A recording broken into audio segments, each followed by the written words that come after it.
Hello and welcome back to the channel. I'm Loudguns, and today I just wanted to put out a very quick video just to show you where to buy all the stuff to get your mining rigs back up and running now that 3.15's live.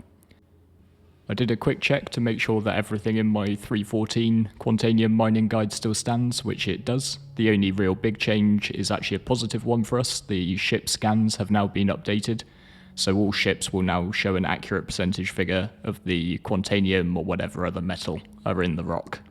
So you no longer have to use my funky charts to determine whether or not a rock is worth mining, which is good news, but it was a lot of wasted maths. But I like doing maths, so it's fun anyway. But one thing which has seen some changes is where exactly you go to buy the lasers, the consumables, etc. that I put into my builds for that video. So I just wanted to put out quickly where you'll go and buy them now that things have updated. Just before we get going though, if you are looking for people to play with now that the new patch has gone live and everything's wiped, please feel free to pop in and see us at the Frontier community. There's a link to our Discord in the video description down below. So we're a really chilled group who just enjoy playing Star Citizen, so if you're looking for people to experience some multi-crew action with, or you maybe want to see what Star Citizen's got to offer if you play in a group, then don't be shy. Feel free to come on in and say hello. And if you're just watching my videos as a way to see if Star Citizen might be for you, then the good news is there's a free fly just round the corner. So what I would do is I'd probably hold on for that. We've got IAE coming up in 8 days, and I'd imagine that will be the point at which a free fly will start. Just create yourself an account and you'll get to try Star Citizen out with a bunch of the ships which are available to rent. And you can just see if it's for you, which I think is a really good thing considering the game's still in fairly early development, has a lot of bugs, it's not perfect. But when you create your account, just make sure you use somebody's referral code because it'll get you a bit of extra starting cash. Mine's up on screen, but it doesn't have to be mine at all. So in terms of my build for solo Quantanium mining, if you've got yourself a MISC prospector, you're going to probably want a Lancet MH1 laser, an Atlas QT drive, some Surgeon Brandt consumables, and an FLTR XL module. If you've already got your hands on an Argo Mole multi-crew miner, you go well think about Lancet MH2s for the lasers, XL1 for the QT drive, maybe some Stampede as well on the consumables and an XTR XL on the modules. I'll talk about what these are and what they do in a bit more detail as we look at where to buy them, but also they're explained a lot more thoroughly in the full Quantanium mining guide, which I'll include a link to. So I won't include every potential location to buy some things, it's more going to be where I've found which works and isn't too far away from the other stuff.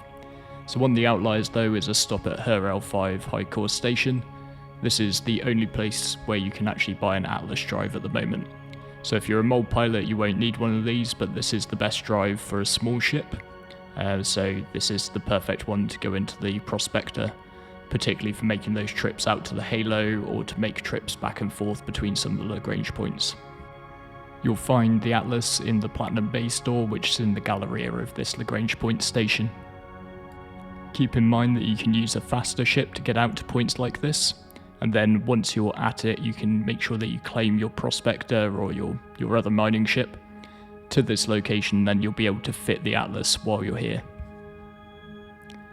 So next stop we're going to hit the Crusader system, and we want to stop off at Port Olisar itself. Here you go look for the Dumpers Depot, which is jam-packed with mining goodies. Here you go find the Lancet MH1 laser, which is the optimal mining laser for the Prospector. Just make sure you get the size 1 for the Prospector, the size 2 for the Mole. There's very little difference between them, but this is the single best mining laser. This will set you back 23.5k. You can also pick up Brandt consumables here for 2,250 each. These greatly lower the resistance and instability of the rock that you're trying to mine.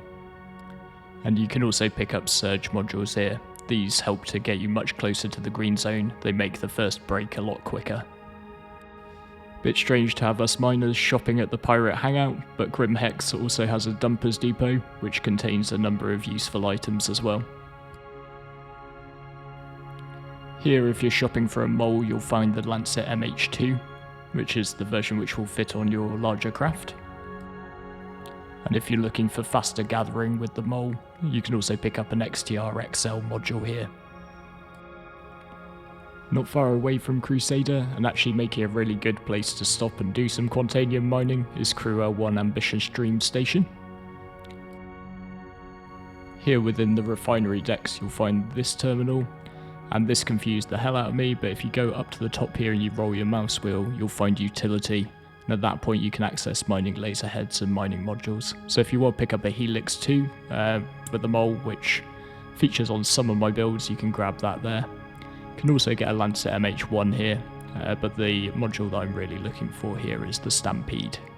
So this one greatly speeds up the charge in the green zone and is required for breaking really large rocks. We'll have to head out towards Microtech for a couple of the last parts of the build, but you might be able to do without some of these bits. So first stop I'd make is XL1 Shallow Frontier Station. And at the refinery deck here, we can again scroll on there, find the utility, and this is where you'll pick up an FLTR XL. It's a bit expensive at 60k, but it reduces the inert materials. I really like it on the Prospector, but it's by no means essential, so don't make the trip out too early. And if you've got a spare bit of cash when you head out to Microtech, be sure to stop off at Port Tressler. So this is to make sure you go and get the XL1 Drive. You can also go to Cousin Crow's, which is in Orizon. Personally though, I'd rather make the trip to Microtech than make the trip all the way down to Orizon just to go shopping for one part. I think particularly with my graphics card, it's a lot less time spent just doing Microtech and back. So here you can get your hands on the XL1. You only need one of these if you're looking at the mole because it's for your medium-sized ships, but it's the fastest QT drive that can go into the mole. So when it comes to stocking up on the modules, obviously if you claim your ship, then you're going to lose whatever modules are on them.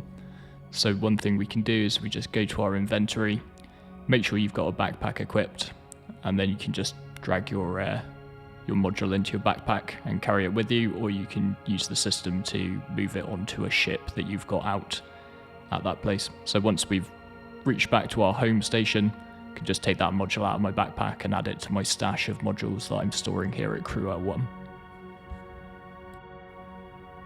So thanks very much for watching. That was just a quick one just to make sure that my previous guides stay up to date, because I know that these things can drift out of date pretty quickly. So hopefully this has helped, and hopefully you'll be back out there in the Quantanium fields in no time. And I think I found the best places to buy this stuff, but please point out to me if there was something that I missed. Just, please don't send my graphics card to Orizon. I don't want to blow it up just yet. Black Friday's just round the corner. So if you did find this useful, consider giving it a thumbs up and maybe hitting subscribe to the channel, and maybe share it with some of your org mates if you think it would help them. And with all that said, thanks very much for watching all the way to the end, and I look forward to seeing you in the next one.